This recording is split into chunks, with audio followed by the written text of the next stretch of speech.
Cornbread Bibingka. This dish combines the cozy flavors of cornbread with the tropical essence of bibingka, also known as Filipino rice cake. Today, I'm sharing a recipe that will elevate your Thanksgiving table with fun flavors, textures, and fusion. So if you're ready to make this cornbread magic, get your aprons on and let's get cooking.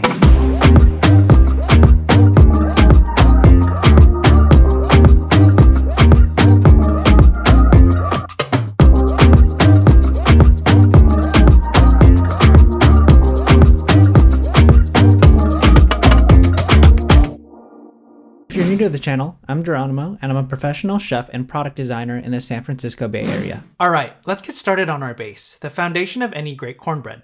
Grab a mixing bowl and we'll drop in 1 cup of fine cornmeal. That's about 120 grams of the good stuff. This will be the soul of our cornbread, bringing that classic, hearty texture that's satisfying. Next, we're whisking in half a cup, precisely 100 grams of white rice flour. This is our tribute to the bibingka's delicate softness that Filipinos love. And then a 1/4 cup or 30 grams of coconut flour. This will serve as a moisture magnet, which means our cornbread will be moist and tender on the inside, with that perfect golden crust on the outside. Whisk these dry ingredients well together, and then add in 6 grams of kosher salt and 5 grams of baking soda. Whisk it some more until everything is well distributed, and there we have it. The dry mix is ready, and onto the wet ingredients.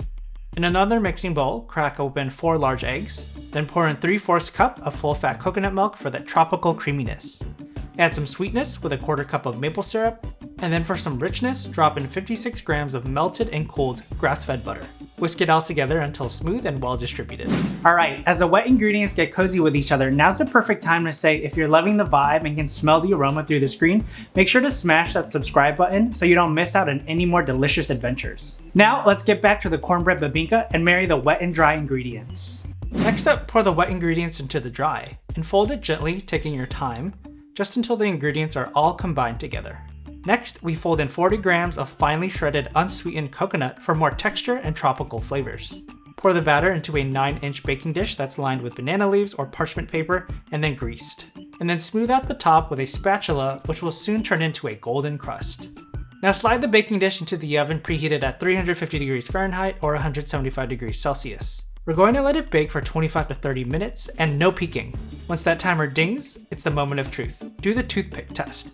If it comes out clean, you're golden, literally and figuratively. Let it cool in the pan on a wire rack for about 10 minutes.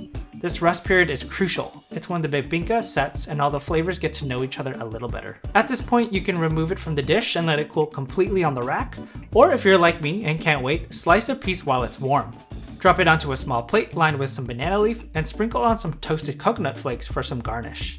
And there we have it, your cornbread bibingka made with love and gratitude. Perfect for the holidays. Let's dig in. Alright y'all, it's time to do the taste test and I can't wait to dig in. So the way I like to eat it is just to dig into it and make sure I get a little bit of the topping here. And I'm using a fork because this bread is pretty moist. And, ooh, here we go. And bon appetit. Whoa. Wow. It's got a nice crusty exterior and a moist interior. It's sweet and savory with a hint of tropical flavors. And it's got a little grassiness from the banana leaves. Dang.